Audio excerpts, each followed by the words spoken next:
Welcome to Voodoo Whiskey Gaming, and this is my late review of Castlevania Circle of the Moon. I played on the PC via Steam as part of the Castlevania Advance Collection, which is also available on the Xbox Series X, Series S, PS5, and if you want to play the original, you can play it on the Game Boy Advance. So let's get into the story. You play as Nathan. He is a vampire slash monster hunter in training. His parents died banishing Dracula. Along with his master Morris and his master's son Hugh, they go to banish Dracula, who is being resurrected by Camilla. Things don't go well for the two young hunters, and then Hugh kind of goes a little crazy.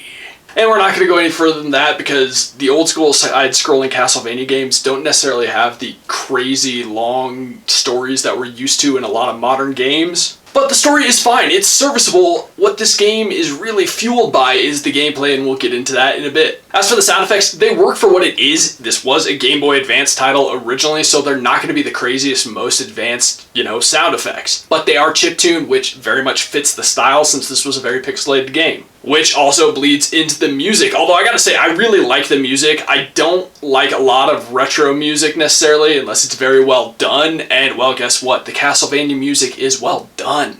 Now let's get into the gameplay mechanics and whatnot, and this is a classic side-scrolling Metroidvania style game. Like any good Castlevania game, there is an RPG element to this of leveling up. Not that it's like as in-depth as other games, you really just level up, gives you a bit more health, gives you a bit more MP, gives you a bit more damage, that's it. Like any good Metroidvania, all of your skills, all of your abilities come from, you beat somebody, you go and get special shoes that allow you to sprint, you go get something that allows you to bounce off walls, etc. Circle of the Moon has the card system where you beat an enemy, not guaranteed, but they may drop a card and you can combine that card with another type of card and you get a special ability. Like 4 times invincibility after you've been hit, extra defense, fire whips, rose whips, poison whips. You get the idea. It's all about exploration, moving around the castle, beating enemies, finding the next boss, and, figuring out how to beat them. Some of them are considerably more difficult than others. I ran into a few where I got very frustrated. A lot of these times, I just need to slow down and really figure it out rather than just try and muscle my way through it. Not that you can't do that if you decide to. You can,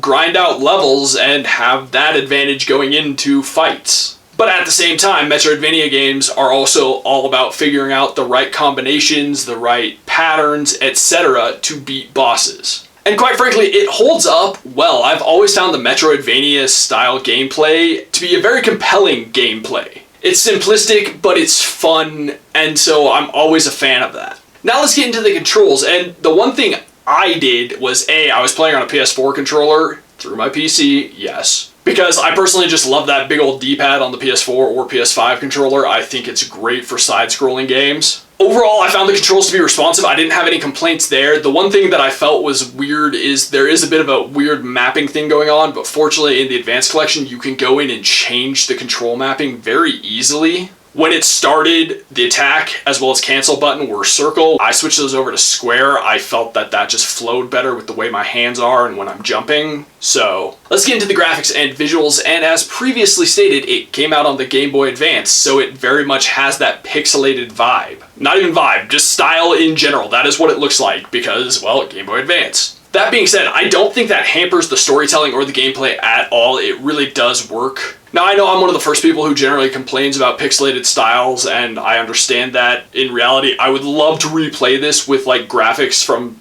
something like Bloodstained. I think Ritual of the Night specifically, where it just has that gorgeous art style. But for what it is, it's bright, it's colorful, the monsters all have a unique design, they're color-coded, which wasn't that weird back then. You got your knights with your different colors, you've got skeletons who might be different colors based on what their attacks are, etc. But there's actually a very wide variety of enemies, which I find impressive, and you could very easily tell what they are right away. And the boss designs, while some of them not necessarily the most amazing, but some of them are really cool, and I liked the way they looked. I also feel like the character designs were well done, and the map layout of the game is also awesome. It's a big map, just like you would expect from a Castlevania game. I think the animations are cool, and the effects are cool. To put it simply, I'm not going to shit on the visuals of it, I actually think they work well. but a remaster would have been nice. So let's get into the wrap-up. I have played the other games in this collection previously in my life, so I'm not going to go into them, but I am going to say that Circle of the Moon was enjoyable. I have no complaints with it, and the collection's not crazy expensive. So I don't really have any complaints with recommending this because, well, classic Castlevania games are awesome.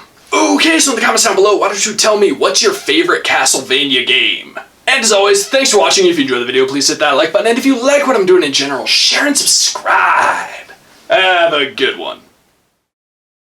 Why did I choose one of my black shirts? Well, because I have a lot of black shirts, so finding my Castlevania ones is hard.